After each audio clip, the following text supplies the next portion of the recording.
high school dropouts advice. Like 2 weeks ago, Stephan Graham has released a video teaching you how much you need to make $200 in passive income with real estate. I think that his numbers were wrong. By the way, I love his channel and he is bringing us a lot of valuable information, but I think that he is worried that he is over-promising you real estate investing, so he under-promised it. As you can see in this screenshot, he is saying that you need 630,000 in real estate to make 200 bucks in passive income. I tell you that you need far less. I own 8 properties and 6 are out of state, in Dallas and Houston in Texas to be precise. So I'm quite familiar with the market. Let me give you real numbers of the current market over there. I know there are even better numbers out there in other cities, but I found Texas to be the state I want to invest in. I see good appreciation for the next couple years and a stable rental market. Anyway, let's get into some numbers. You can expect to get 1% in monthly rent of your total purchase price. This means you would get 1,300 in rent if you buy a property for 130,000. So let us do some calculations. 1,300 multiplied by 12 months is 15,600. We have to, of course, deduct the mortgage, which is around 530 bucks a month. Your loan amount would be around 104,000, and with an interest rate of around 4.5%, you have to pay 530 per month. So your total mortgage per year is 6,360. Your insurance is around 800 per year. Property management is 1,200 per year. It's like 100 bucks per month. Then the repair and maintenance allowance is 1,150. Property tax is around 2,000 and the vacancy allowance is 600. So in total, our positive cash flow is around 3,490. This pretty much aligns with the calculations of Stephan Graham, which is 300 bucks positive cash flow per month. And in fact, I'm a little below 300 in my example. I'm at 290 and 83 cents bucks per month to be exact, but I think he missed a big part of real estate investing. So I'm here to dig deeper for you, to clear things out, and you can make an opinion later if he is right or if I'm right or if we are both wrong. In real estate, the rental income is not the only way how you can make money. There's also a part called appreciation. Let me show you this. Here are some statistics from Zillow showing you how much real estate appreciate in your zip code. Let me show you this example right here. As you can see, it shows that this zip code has appreciated nearly 10% in the last 365 days. I'm the strong opinion that the next year won't be very different. We will have a more real estate appreciating in high single digit to double digit numbers. As long as mortgage rates stay low and inventory stay low, we will not see a housing market crash. And there are so many migrations happening from the coast, states and cities into the Midwest or Southwest that I think that the Midwest and Southwest will appreciate very nicely. The upcoming foreclosure wave would be nothing in comparison with 2008 and 2009. And if it really gets that big, don't worry, there are many investors out there who will scoop them up as many as possible. I think there are a lot of sharks out there just waiting for the foreclosure wave to begin. Anyways, let's continue on our calculation. So 10% appreciation of a 130,000 house is 13,000. Your home will increase 13,000 in value. It's not guaranteed, but it will most likely happen. I don't understand why Stephan Graham can take rent for certain, but not appreciation. It's just not fair. We all know that appreciation is happening, and we all know that the last 8 years had crazy appreciation rates. So I don't know why Stephan Graham would not put this in his calculations. Maybe he thought that the passive income is not realized yet as cash, so he left it out. To realize your appreciation, you can cash out, refinance your loan, or simply sell the house. If you sell your house, there will be some closing costs related, which can range between 5 to 7%.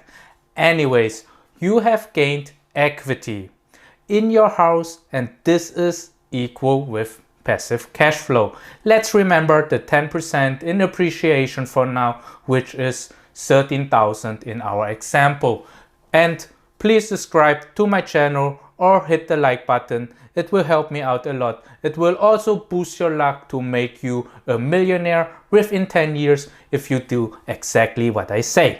So now we have rent and appreciation covered, but let me tell you, we have more ways to make passive income from real estate.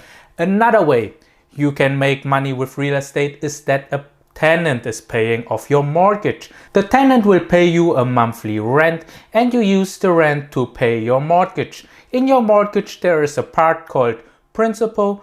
This is the part which is deducting your loan amount. In other words, every month you own a little bit more of your house. In our example, the monthly payment is at around $530 and your principal would be at around $137.50 per month, which is an additional $1,650 per year. Now, let us not forget that you also get great tax benefits with real estate rentals. But before I get into details, let me tell you, I'm not a CPA, so for clarification on your case, please consult one. I'm just a guy on YouTube, so don't sue me if the numbers are a little off. But in generally, you can expect that you can save tax with the help of owning real estate investment. You get a certain amount of your home value depreciated, and that amount will be deducted from your taxable income. Let us use an example here. In our case, 130,000 will be divided by 27.5 years. 27.5 years is the number the IRS used to depreciate your house. So 130,000 divided by 27.5 years is 4,727.27 . Example, your taxable income is 54,727.27 in a year. Then your new taxable income would be 54,727.27 minus the 4,727.27. So your new taxable income is 50,000. Depending on which tax bracket you are, you can save 10 to 37% of the 4,727.27 in our example.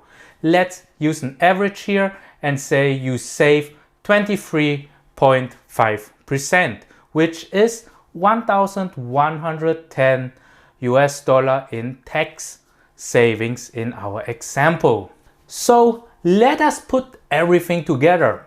3,490 positive cash flow from the rent, 13,000 in appreciation, $1,650 in loan amortization, and 1,110 in tax savings. So your total passive income is 19,250. If you want to make $200 per day in passive income, then you will need 73,000 in total. So this means we need more properties than just one. If one is making 19,250 and you need 73,000, then we need to divide 73,000 by 19,250, which is 3.79 properties. So how much does it cost us to get a 130,000 property? It's 26,000 for the 20% down payment and approximately 5,000 in closing costs. So total 31,000.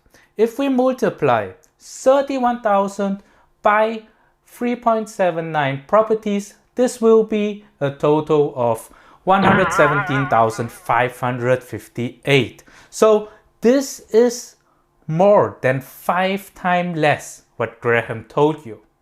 117,000 and 630,000 is a big difference.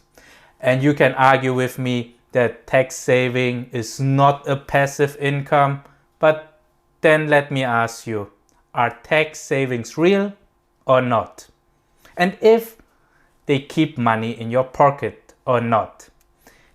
If they really keep money in your pocket, then a saving can be also counted as an income. So is appreciation, which you can turn into cash if you want. A growing in equity is also a passive income.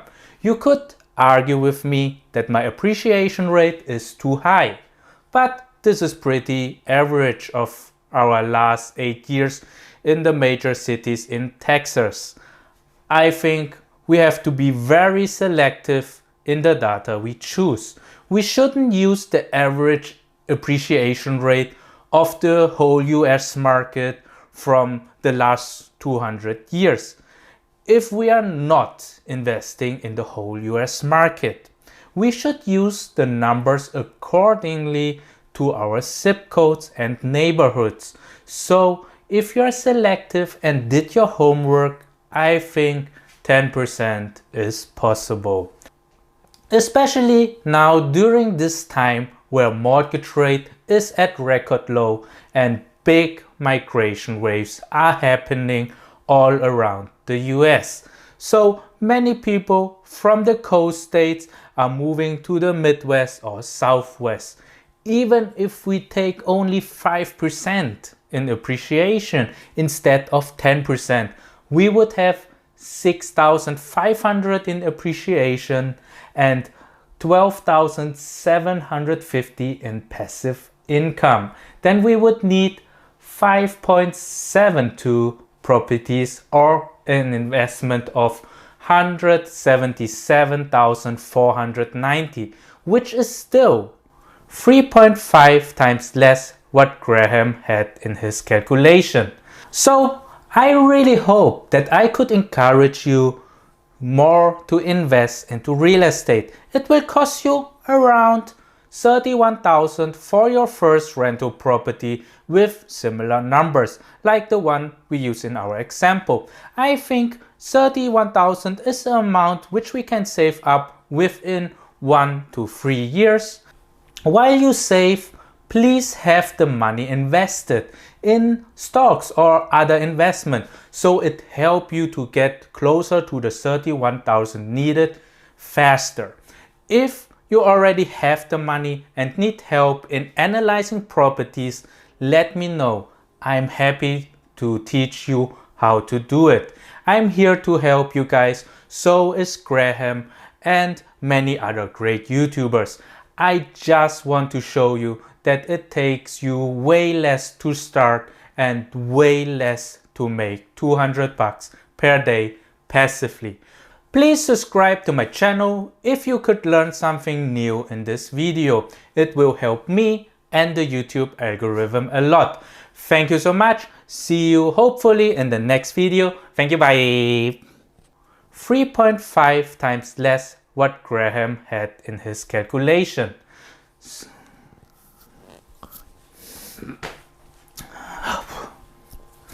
So I really hope that I could encourage you